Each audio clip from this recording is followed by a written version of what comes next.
Alors, cette fois-ci, donc, nous abordons le 8e chapitre. Accompagner, discerner et intégrer la fragilité.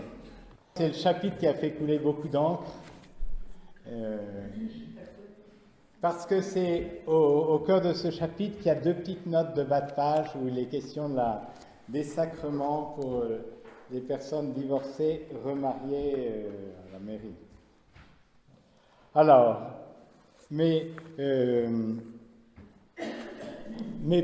clairement pour le pape, c'était pas le...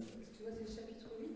Alors, c'est le chapitre 8 aujourd'hui, numéro 291 à 312. Voilà.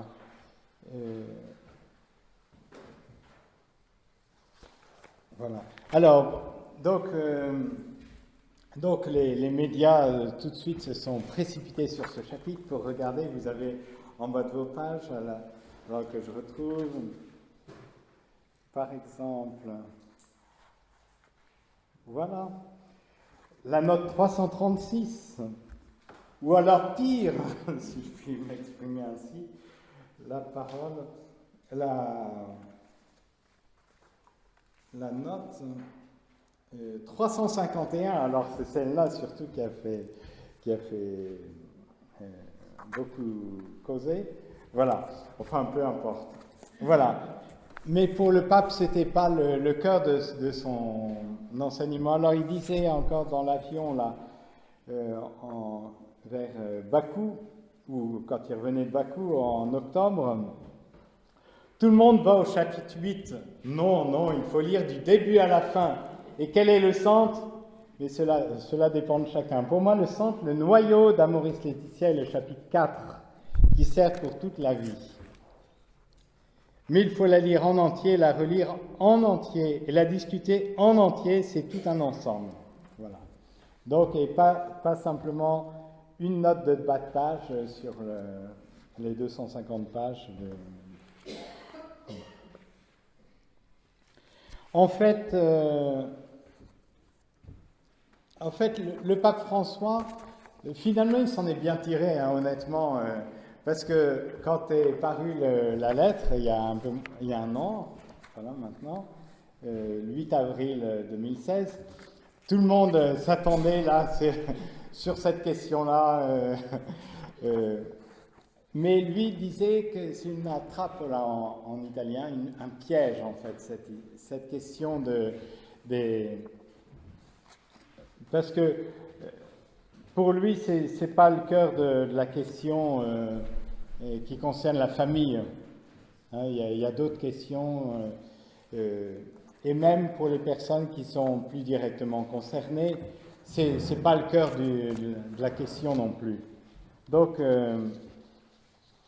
il voulait, il a répondu un peu indirectement, mais pour lui, encore une fois, ça l'énervait qu'on l'attende sur cette question et puis qu'on ne voit que ces deux notes-là dans tout le livre de 250 pages, qu'on voit que les notes de bas de page, donc ça fait une ligne à chaque fois, qu'on ne retienne que ça de l'enseignement, ça lui semblait un peu stupide.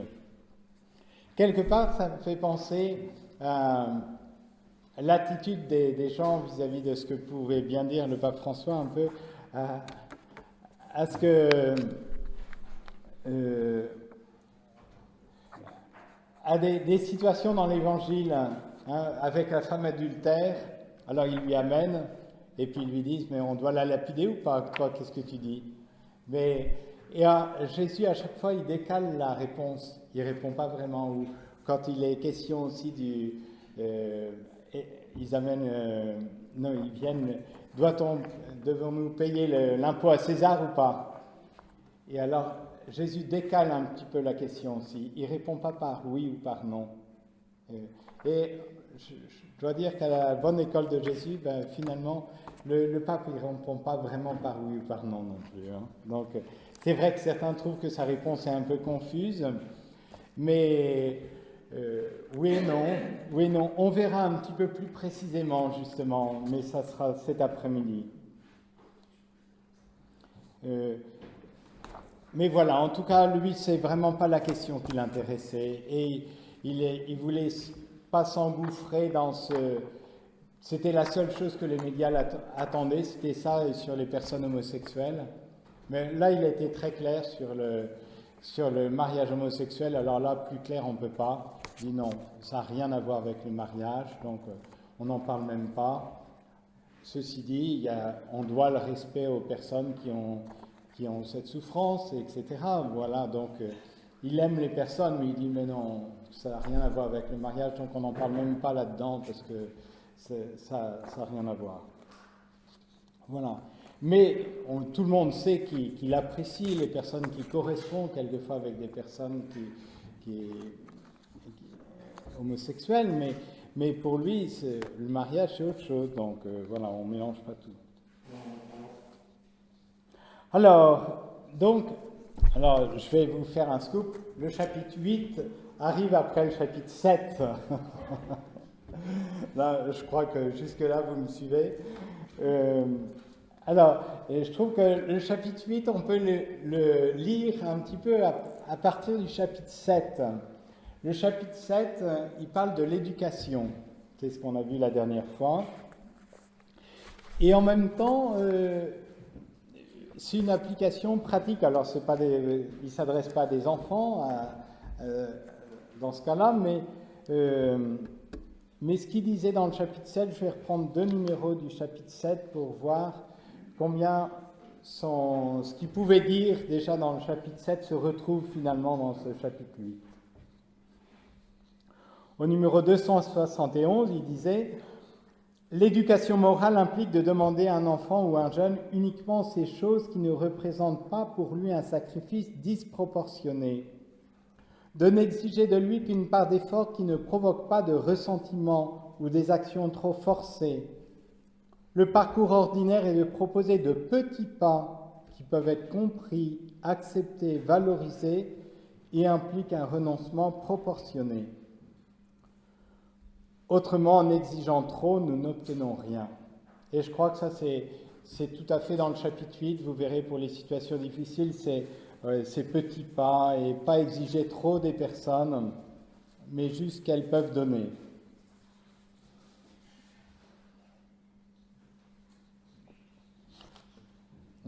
Voilà, donc je vais pas... on pourrait reprendre aussi le numéro 273, mais il ne faut pas que je sois trop long, sinon j'arriverai pas à la fin de... Mais donc c'est un peu la ligne de fond. Vous verrez dans ce chapitre sur les situations difficiles. C'est vraiment cette tournure d'esprit qu'a le pape. Je reviens sur le titre. Le pape parle de accompagner, discerner, intégrer la fragilité. C'est 3 verbes. Et ces 3 verbes voilà, accompagner, ça suppose d'abord d'écouter, de prendre le temps de rencontrer la personne, de l'écouter, d'essayer de comprendre ce qu'elle vit. La première étape. Après, on verra, donc c'est discerner. Bon, on ne peut pas discerner si on n'a pas commencé par écouter d'abord. Mais après, il y a le moment du discernement. Vous savez que... Alors, le pape est un jésuite, c'est un secret pour personne. Et pour les jésuites, le discernement est quand même quelque chose d'important. Hein. C'est le fondateur des jésuites, Ignace de Loyola, c'est lui qui a lancé, on pourrait dire comme ça, les exercices spirituels, hein, qui a fait ses preuves. Hein. Il y en a, si vous voulez faire des exercices spirituels pour discerner, alors il y en a dans différents lieux, à Manrez, et dans bien d'autres lieux. Mais voilà, ça c'est une préoccupation du pape, il y revient régulièrement sur la question du discernement. Il dit non, il faudrait vraiment qu'on fasse des progrès au niveau du discernement. Donc, accompagner, discerner, intégrer. Ça, on va y venir assez vite. Le but du pape, c'est justement que les personnes puissent avoir leur place vraiment dans l'Église, qu'elles se sentent chez elles comme dans la maison paternelle, voilà, qu'elles sentent qu'elles ont vraiment leur place intégrée. Voilà le titre de cette partie. Voilà, donc c'est un document pastoral. Encore une fois, dans cette veine-là, le pape veut accompagner les personnes. C'est pas du tout un document d'ordre doctrinal. Alors le pape reprend différents éléments d'ordre doctrinal du concile, de ses prédécesseurs, etc. Mais c'est pas un document doctrinal encore. Donc il ne faut pas attendre du document c'est pas la perspective de ce document. C'est un document vraiment pastoral. Comme d'ailleurs le pontificat de pape François, ce pontificat a plus une veine pastorale. Autant Benoît XVI était aussi un pasteur, mais c'était avant tout un docteur. Et c'est vrai que ses homélies sont absolument lumineuses, mais d'une manière différente que celle du pape François. Hein, c'est deux hommes différents et complémentaires. Voilà. Alors après cette introduction un peu plus longue que d'habitude, voilà. Donc j'entre au numéro 291.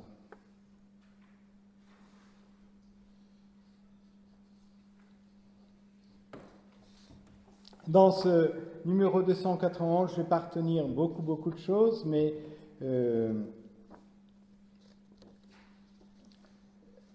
une chose qui reviendra constamment,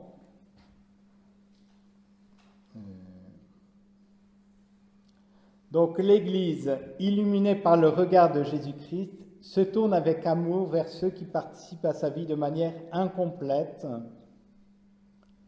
tout en reconnaissant que la grâce de Dieu agit aussi dans leur vie, leur donnant le courage d'accomplir le bien pour prendre soin de l'autre avec amour et être au service de la communauté dans laquelle ils vivent et travaillent. Voilà, alors peut-être qu'il y a des personnes, et justement, de par leur histoire, les péripéties de leur vie participent à la vie de l'Église de manière incomplète, mais ceci dit, la grâce de Dieu agit aussi dans leur vie. Hein, la grâce de Dieu n'agit pas seulement dans la vie de ceux qui sont dans les clous, mais aussi dans la vie de ceux qui ont peut-être justement une vie un peu plus compliquée. Et l'Église doit accompagner d'une manière attentionnée ses fils les plus fragiles, marqués par un amour blessé et égaré, en leur redonnant confiance et espérance. Donc ça c'est... il y en a qui se sont confessés à Père-Jean ici. Il y en a qui se rappellent, oh pas tant que ça. Hein. Eh bien souvent il était dans cette veine-là, allez courage et confiance, voilà, c'était... Mais c'est un peu cette même veine, le pape François désire aller redonner espérance à ceux qui ont eu des épreuves dans leur vie. Et bon, après, il ne porte pas de jugement sur les personnes. Alors, sur les situations, bien sûr, il y a des situations qui ne sont pas très heureuses, mais voilà, en tout cas, c'est comme ça. Et puis maintenant, on redémarre et puis on avance, on redonne confiance et espérance, comme la lumière d'un phare d'un port ou un flambeau placé au milieu des gens, pour éclairer ceux qui ont perdu leur chemin ou qui se trouvent au beau milieu de la tempête. Voilà. Ça, c'était le numéro 291. Numéro 292, le pape distingue trois situations dans le numéro 292. Ceux qui réalisent le mariage chrétien de manière plénière.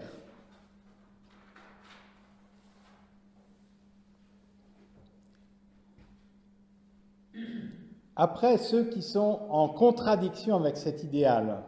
Alors, ça pourrait être l'union de deux personnes du même sexe, la polygamie, ou voilà. Alors là, on est complètement en contradiction avec cet idéal du mariage chrétien.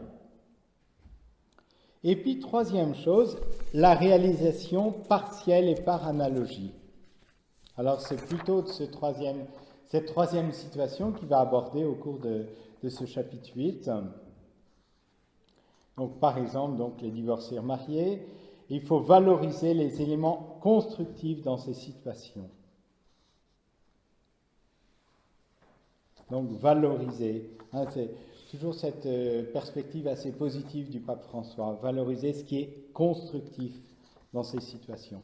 Il ne met pas le doigt simplement sur les points qui vont mal, mais plutôt sur, sur ce qui est déjà quelque chose de bien. Même si c'est incomplet, partiel, par analogie, bon. Mais il y a quand même quelque chose qui est bon. J'en viens au numéro 293 à 295. Alors là, je m'attarderai un peu plus longuement.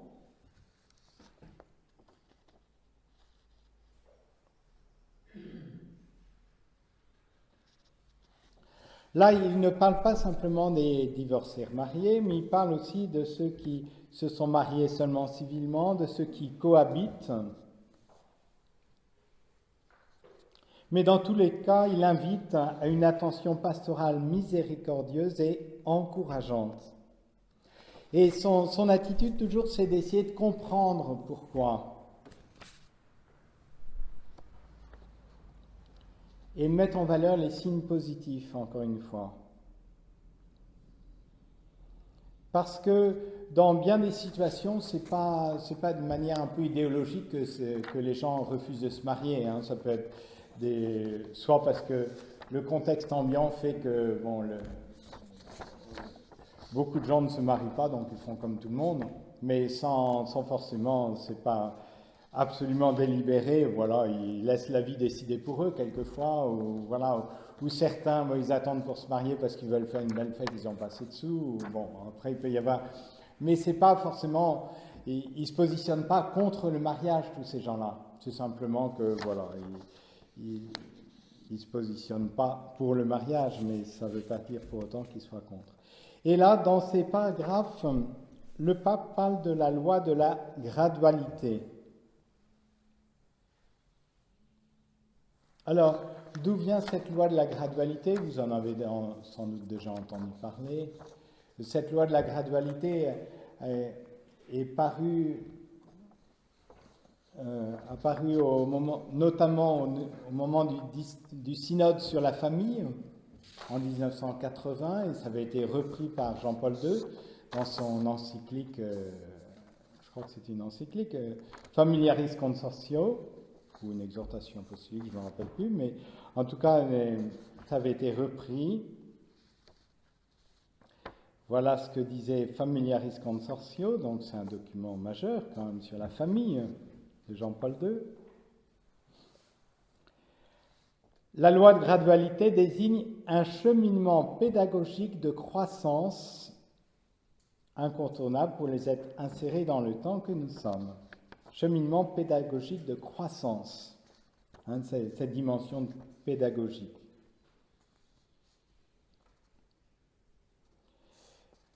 Ou un peu plus loin, dans Familiaris Consortio, toujours, l'homme est un être situé dans l'histoire. Jour après jour, il se construit par ses choix nombreux et libres.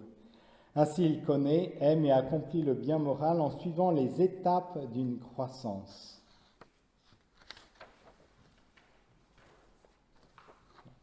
Alors, souvent, il est dit que c'est pas une gradualité de la loi, mais c'est une gradualité dans l'accomplissement prudent des actes libres. La loi, on ne rabaisse pas la loi, voilà.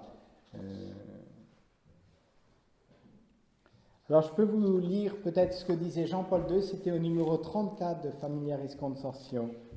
Ça nous exprime bien ce que c'est que cette loi de la gradualité et non pas la gradualité de la loi.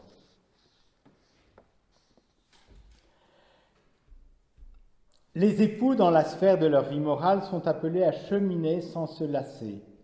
Cheminer, c'est aussi un mot qu'on voit beaucoup sous la plume du pape François.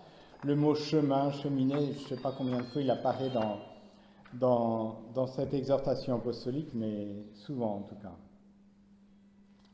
Donc les époux sont appelés à cheminer sans se lasser, soutenus par le désir sincère et agissant de mieux connaître les valeurs garanties et promues par la loi divine, avec la volonté de les incarner de façon droite et généreuse dans leurs choix concrets. Ils ne peuvent pas toutefois considérer la loi comme un simple idéal à atteindre dans le futur, mais ils doivent la regarder comme un commandement du Christ Seigneur, leur enjoignant de surmonter sérieusement les obstacles. C'est pourquoi ce qu'on appelle la loi de gradualité, ou voie graduelle, ne peut pas s'identifier à la gradualité de la loi, comme s'il y avait dans la loi divine des degrés et des formes de préceptes différents selon les personnes et les situations diverses. Tous les époux sont appelés à la sainteté.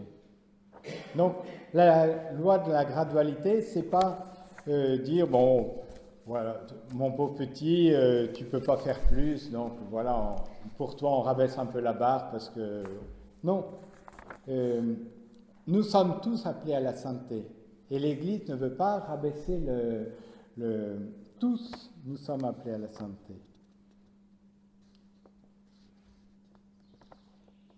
Donc, cette loi de la gradualité, ce n'est pas un laxisme moral. C'est se proportionner aux efforts que les gens sont capables de faire avec la grâce de Dieu, mais pas pour les laisser, quelque chose de médiocre.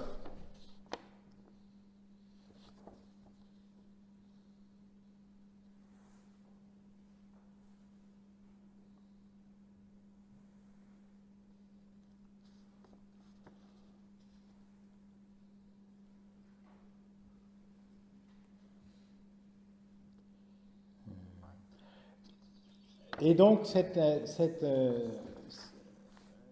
loi de la gradualité suppose un accompagnement que le pape propose souvent. Il en avait parlé notamment dans sa première lettre, qui est un peu la lettre programme de son pontificat, Evangelii Gaudium, la joie de l'Évangile. Au numéro 171 et 172, par exemple, de Evangelii Gaudium, il parle de l'accompagnement personnel. Plus que jamais, nous avons besoin d'hommes et de femmes qui, à partir de leur expérience d'accompagnement, connaissent la manière de procéder ou ressentent la prudence, la capacité de compréhension, l'art d'attendre, la docilité à l'esprit.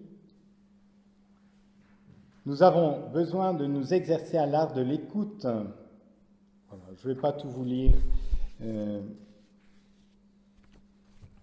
Mais c'est à partir de cette écoute qu'on peut trouver les chemins pour une croissance authentique, qu'on peut réveiller le désir de l'idéal chrétien, l'impatience de répondre pleinement à l'amour de Dieu et la soif de développer le meilleur de ce que Dieu a semé dans sa propre vie. Voilà, c'est donc cet accompagnement, mais pour avancer, même si c'est graduel, mais pour vraiment avancer. Alors peut-être qu'il y en a d'entre vous qui pourraient faire de l'accompagnement d'ailleurs. Hein, c'est pas réservé aux prêtres, hein, il y a des laïcs qui le font très bien. Vous savez tout aussi bien et peut-être mieux écouter que nous. Hein, voilà, alors après ça demande peut-être une formation aussi, quelquefois. Mais c'est quelque chose de précieux quand on peut accompagner, écouter, accompagner. C'est pour aider les gens. J'aime beaucoup cette phrase. C'est à partir de cette écoute qu'on peut trouver les chemins pour une croissance authentique. Alors je vous en reparlerai peut-être un petit peu. Je suis allé visiter la communauté de nos frères en Argentine. Là, je suis rentré la semaine dernière.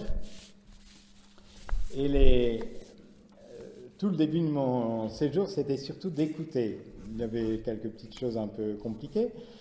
Et puis, j'ai découvert à cette occasion, plus que jamais, combien c'était quelque chose de très fort, l'écoute.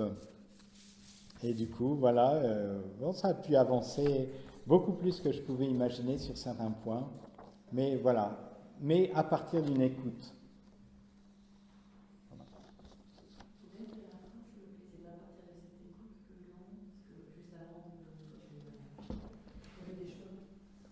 Pardon ? Je suis à moitié sourd.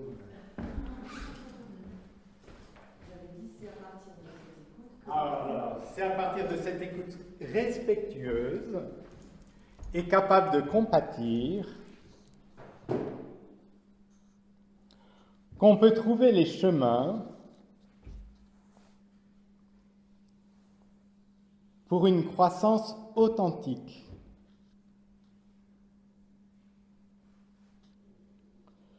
Qu'on peut réveiller le désir de l'idéal chrétien.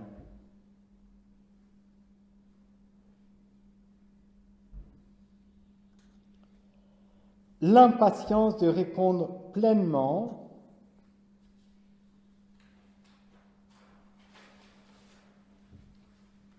à l'amour de Dieu,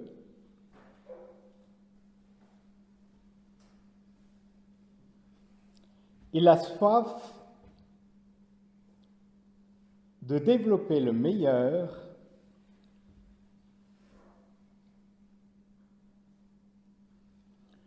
de ce que Dieu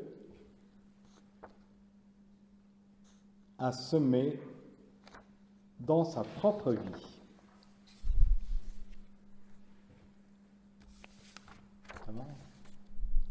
Alors, cette loi graduelle, ça suppose aussi, cette loi de la gradualité, ça suppose aussi une qualité qui n'est peut-être pas la qualité la plus développée actuellement, qui est la patience. Ça suppose beaucoup de patience pour pas exiger tout de suite ce que la personne ne peut pas donner. Voilà, donc marcher au pas des gens et puis quelquefois revenir en arrière et puis allez, on repart et on y va. Voilà. Alors, au numéro 296 et 297, le pape parle du discernement des situations dites irrégulières.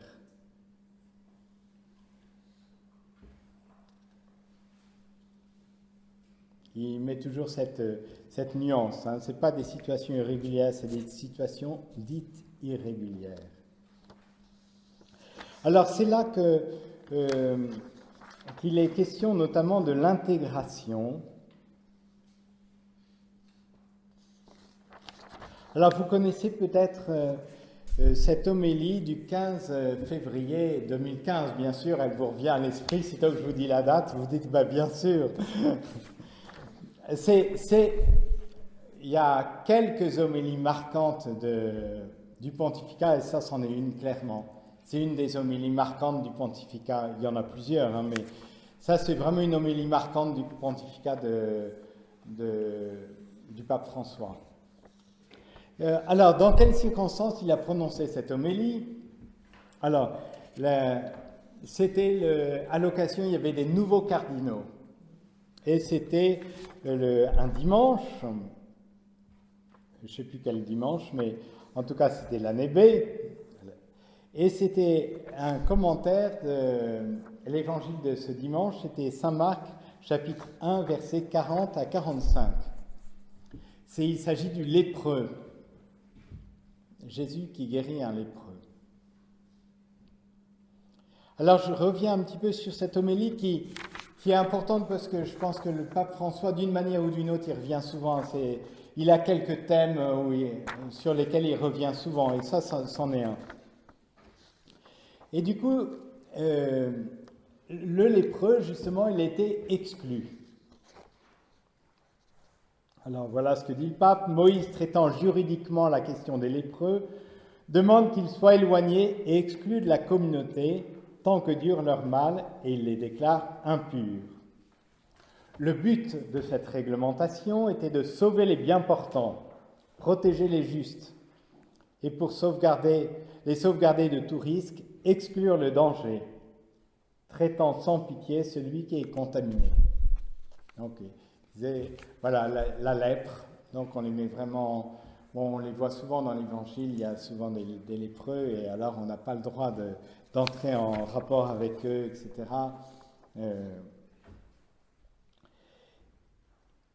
Et après, voilà, le pape développe. Jésus révolutionne et secoue avec force cette mentalité enfermée dans la peur et auto-limitée par les préjugés. Face à la pécheresse, Jésus ne la condamne pas, mais au contraire la sauve du zèle aveugle de ceux qui étaient déjà prêts à la lapider sans pitié, estimant appliquer la loi de Moïse. La logique de l'amour ne se fonde pas sur la peur, mais sur la liberté, sur la charité, sur le zèle saint et sur le désir salvifique de Dieu. Dieu, notre Sauveur, veut que tous les hommes soient sauvés et parviennent à la pleine connaissance de la vérité. Alors, le pape note justement que Jésus a voulu guérir le lépreux, mais après, quelque part, c'est lui qui a pris l'exclusion sur lui-même, donc le lépreux réintégré, et puis c'est Jésus qui doit être à l'écart parce que tous les gens... Donc, il montre comment Jésus a pris cette exclusion sur lui. Il a voulu réintégrer le lépreux dans la communauté sans s'auto-limiter dans les préjugés, sans s'adapter à la mentalité dominante des gens, sans se préoccuper de la contagion.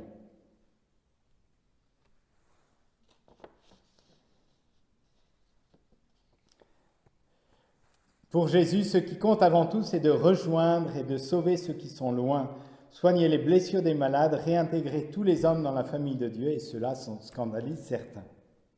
Mais Jésus n'a pas peur de ce type de scandale.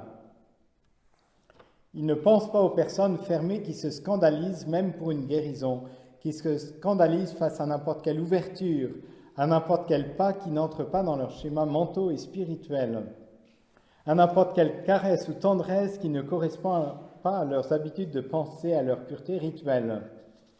Il a voulu intégrer les exclus, sauver ceux qui sont en dehors du campement. Alors il continue, il en remet une couche, si je peux dire. Il y a deux logiques de pensée et de foi. La peur de perdre ceux qui sont sauvés, et la deuxième, le désir de sauver ceux qui sont perdus. Aujourd'hui aussi, il arrive parfois de nous trouver au croisement de ces deux logiques. Celle des docteurs de la loi, c'est-à-dire de marginaliser le danger en éloignant la personne contaminée. Et deuxième logique, la logique de Dieu, qui, avec sa miséricorde, serre dans ses bras et accueille en réintégrant et en transfigurant le mal en bien, la condamnation en salut et l'exclusion en annonce. La route de l'Église est toujours celle de Jésus, celle de la miséricorde et de l'intégration. Cela ne veut pas dire sous-évaluer les dangers ou faire entrer les loups dans le troupeau, mais accueillir le Fils prodigue repenti, guérir avec détermination et courage les blessures du péché, se retrousser les manches et ne pas rester regarder passivement la souffrance du monde. La route de l'Église est celle de ne condamner personne éternellement, de répandre la miséricorde de Dieu sur toutes les personnes qui la demandent d'un cœur sincère. Encore un peu plus loin, je vous lis pas tout, sinon, mais en guérissant le lépreux, Jésus ne porte aucun dommage à qui est bien portant, au contraire, il le libère de sa peur. Il ne lui apporte pas un danger, mais il lui donne un frère. Il ne méprise pas la loi, mais il apprécie l'homme, pour qui Dieu a inspiré la loi. En effet, Jésus libère les bien portants de la tentation du frère aîné et du poids de l'envie et des murmures des ouvriers qui ont enduré le poids du jour et de la chaleur. Ceci est la logique de Dieu, ceci est la route de l'Église, non seulement accueillir et intégrer avec un courage évangélique ceux qui frappent à notre porte, mais sortir, aller chercher sans préjugés et sans peur ceux qui sont loin, en leur manifestant gratuitement ce que nous avons reçu gratuitement. Bon, je m'arrête là pour l'exclusion, mais c'est quelque chose, vous sentez, ça c'est un thème qui revient beaucoup. Il le dit avec force, il le dit très bien dans cette homélie, qui a certainement pas mal secoué ce jour-là. Mais voilà, donc n'hésitez pas à la reprendre, c'est vrai que c'est assez imagé aussi, mais derrière, il ne parle pas tellement du lépreux, bien sûr, derrière, on voit bien qu'il... voilà. Et derrière cette idée d'inclusion et d'exclusion, il y a aussi cette idée qu'il n'y a pas les pécheurs d'un côté et les justes d'un autre, pour le pape François. Même si, bon, on est peut-être dans les clous pour le mariage, ou voilà, on est dans les règles, mais ce n'est pas pour autant qu'on n'est pas pécheur. Il ne dit pas, non, il y a tous les pécheurs d'un côté, puis les autres ne sont pas pécheurs. Il dit, non, tous nous sommes pécheurs.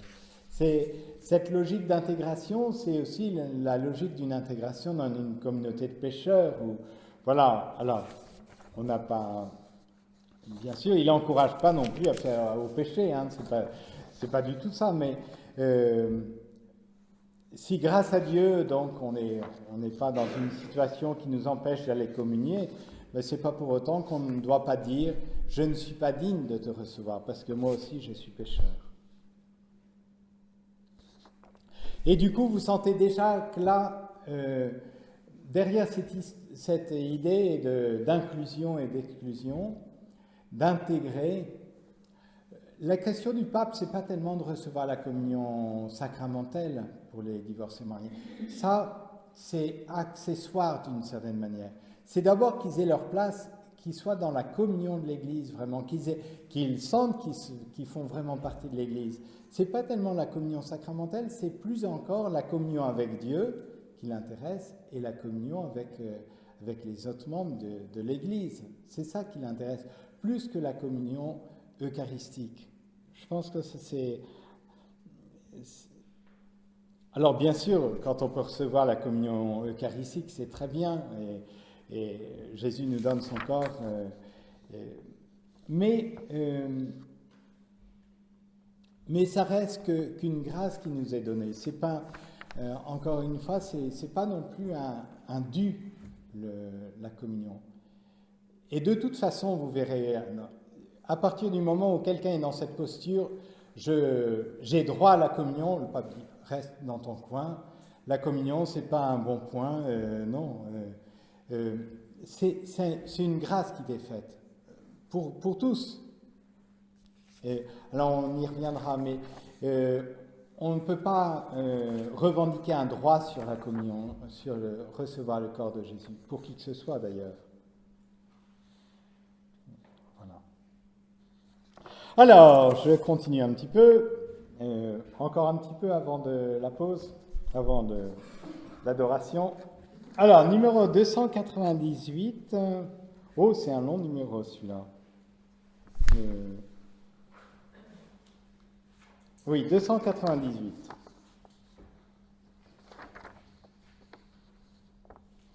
Alors, dans ce numéro, le pape invite surtout à ne pas mettre tout le monde dans le même sac, si je puis dire ainsi. Mais, alors ça, c'est toujours dans cette ligne du discernement, d'évaluer la diversité des situations. Alors, il évoque, par exemple, il y a des personnes donc, qui sont divorcées, remariées, mais ça fait déjà longtemps qu'ils vivent ensemble, ils ont des enfants, ils ont été fidèles dans cette deuxième union, ils s'engagent vraiment, ils ont conscience que leur situation n'est pas régulière.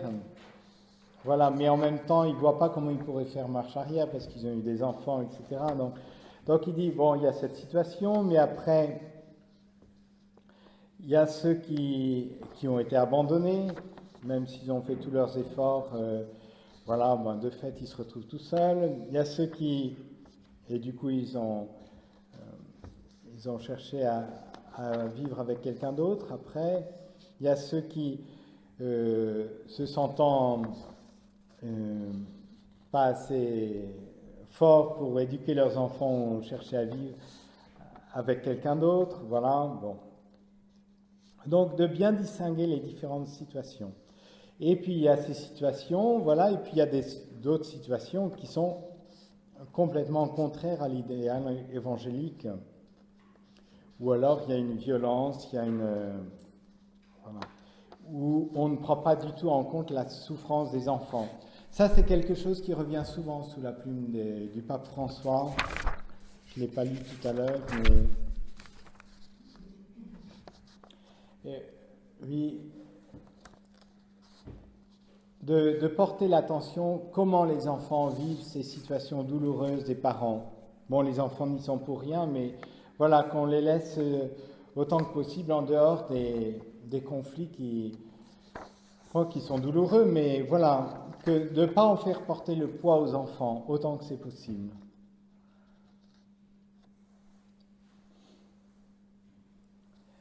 Dans le numéro 299, il poursuit son idée de la logique de l'intégration. Alors, il le fait d'une manière assez concrète. Il dit, peut-être qu'il faut revoir dans l'Église, quelquefois, quelqu'un qui était divorcé, remarié, ne pouvait pas faire la catéchèse ou des choses comme ça. Alors il dit, bon, il y a des choses, peut-être, c'est pas possible, mais peut-être qu'il y a des choses, ils peuvent tout à fait avoir leur place. Donc, revoir si c'est opportun ou pas. Bien sûr, si la personne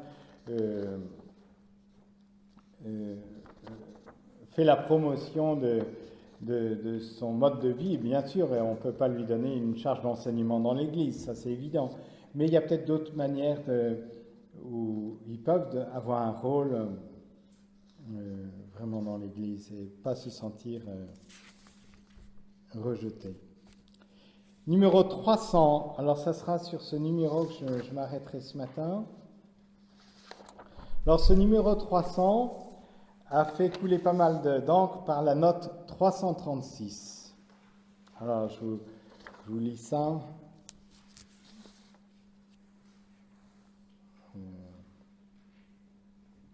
Voilà ce qui est dit dans le numéro 300.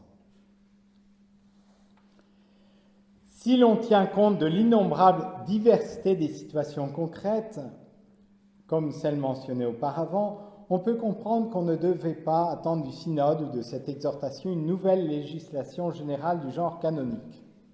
Donc, il ne faut pas s'attendre applicable à tous les cas.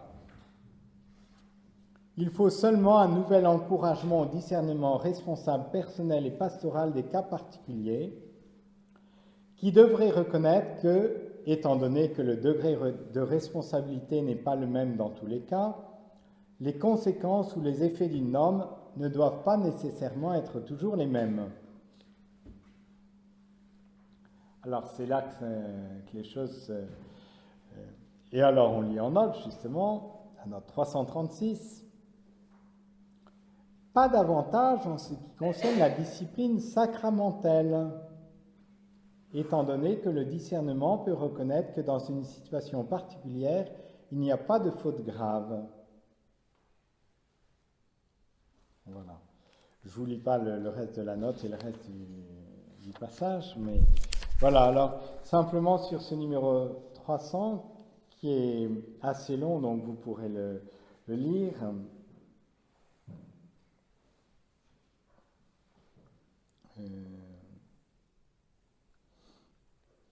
Alors, il y a des choses, j'y reviendrai au numéro 305, j'y reviendrai cet après-midi, mais je vais déjà aborder comme ça mijotera un peu en vous. Ce que je vous dirais un peu cet après-midi, c'est, vous savez, pour une faute grave, qu'est-ce que, puisque le pape parle d'une faute grave, je crois là, si mes souvenirs sont bons. Oui, le discernement peut reconnaître que dans une situation particulière, il n'y a pas de faute grave. Alors, faute grave, je pense qu'on peut l'entendre par ce qu'on entendait autrefois par un péché mortel, l'expression technique, on pourrait dire. Et qu'est-ce que ça veut dire, péché mortel? Ça veut dire que ça tue la vie de Dieu en nous. Quelque part, ça correspond à une distinction qui rejoint aussi notre expérience dans les relations avec les autres. Je m'énerve ce matin, j'en vais promener Marie-Pierre parce que je me suis levé du pied gauche. Bon, elle sait que j'aime bien quand même. Voilà. Mais si je lui ai écrit une lettre incendiaire, un peu plus pensée, alors là c'est un peu plus ennuyeux. Elle sent qu'il y a quelque chose qui est cassé dans la relation. Bon, ou si je lui fais vraiment un tour pendable, alors là c'est autre chose qu'un énervement parce que voilà. On sent bien dans notre vie qu'il y a une gravité différente dans des choses qui atteignent plus profondément la relation.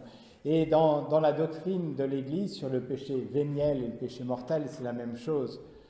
Il y a des choses vis-à-vis de Dieu, on a mal fait notre prière, tout ça, mais c'est pas la même chose que mal faire sa prière et de poser un acte qui remet vraiment en cause notre relation avec Dieu. Voilà. Et dans ce qu'on appelle le péché mortel, il y a 3 éléments qu'il faut ensemble. Il faut une matière grave. je tue un moustique, ça c'est pas une matière grave, donc il n'y a pas de péché mortel de tuer un moustique. Donc.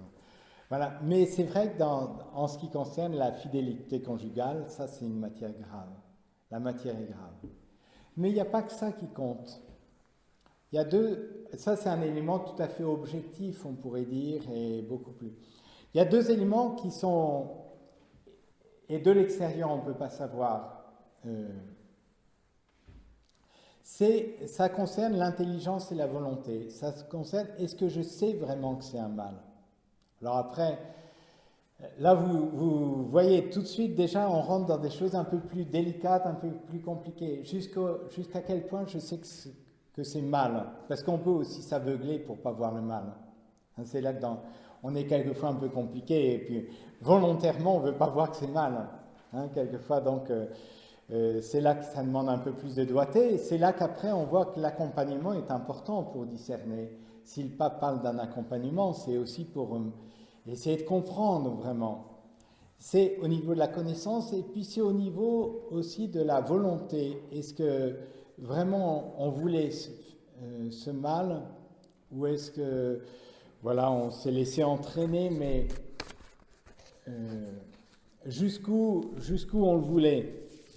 Alors, il ne faut pas dire, bien sûr qu'on n'a jamais la connaissance à 100%, on n'a jamais la volonté à 100%, mais quand même, on sait que dans bien des situations, il y a des choses, on les a voulues quand même, ça ne s'est pas fait indépendamment de nous, quoi. Mais alors, du coup, quand le pape parle le discernement peut reconnaître que dans une situation particulière, il n'y a pas de faute grave.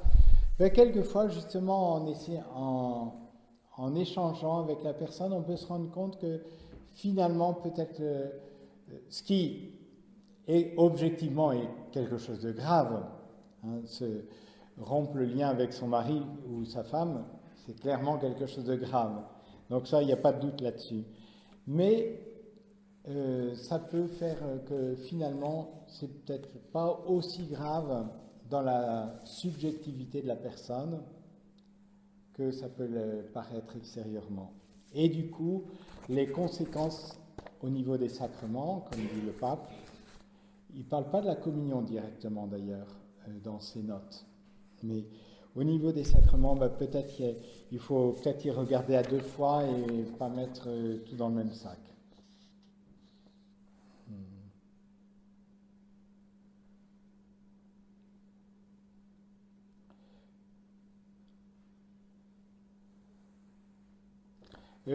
Alors on est obligé dans l'Église de tenir compte. Le pape Jean-Paul II, dans l'exhortation apostolique Familiaris Consortio, se positionnait davantage du point de vue objectif. Le pape François se positionne davantage du point de vue subjectif. Mais il faut jamais exclure l'autre. Ça peut pas être purement subjectif ou purement objectif, mais il faut tenir les deux, ce qui est pas très simple.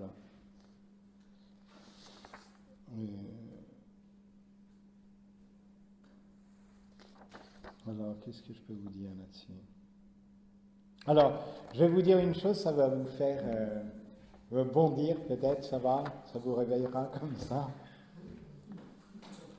Parce qu'on retrouve ça dans saint Thomas d'Aquin aussi, où vous pourrez lire, c'est la question 19, si mes souvenirs sont bons, de la Prima Secundae. Vous allez être familiarisé avec la somme théologique de saint Thomas. Question 19, Prima Secundae. De toute façon, vous le trouvez maintenant sur Internet, vous tapez ça. Et alors, il y a deux articles, il y a différents articles, il y a l'article 5 et 6, entre autres. Et au numéro 5, j'espère que je ne me mélange pas, il traite davantage de la dimension subjective. Et l'article 6, il traite davantage de la dimension objective.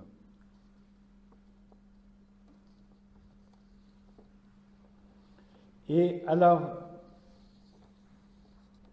voilà, il dit, celui qui croit que forniquer est un bien et qui ne fornique pas, mais il commet un péché. S'il doit être fidèle à sa conscience, subjectivement, hein, c'est dans la subjectivité. Si on pense que quelque chose est un bien, il faut le faire. Alors si on pense que c'est un bien d'aller avec la femme de son prochain, il faut le faire. Bon, après, attention, après, il y a l'article 6 qui vient corriger un petit peu. Bon, parce que il y a aussi une loi objective et il y a des choses qu'on doit connaître. Hein, mais là, il force un petit peu le trait, saint Thomas d'Aquin, où à un autre endroit, il dit si tu penses que croire en Jésus c'est un mal, ben, tu ne dois pas croire en Jésus pour être fidèle à sa conscience. Ça, c'est des choses. On ne peut pas soupçonner saint Thomas d'Aquin d'être un mécréant, hein. Mais pour dire que la subjectivité de la personne est aussi importante. Il n'y a pas que. Mais après, on est tenu de former sa conscience aussi, bien sûr, parce que. Alors, je ne vais peut-être pas vous laisser sur ces exemples-là, sinon vous ne quittez pas. Bon, cet après-midi, je rajouterai des choses. Mais simplement pour tenir ces deux aspects toujours dans un acte une dimension plus objective et une dimension plus subjective. Et il faut bien tenir les deux, sinon on arrive à quelque chose qui n'est pas juste. Voilà.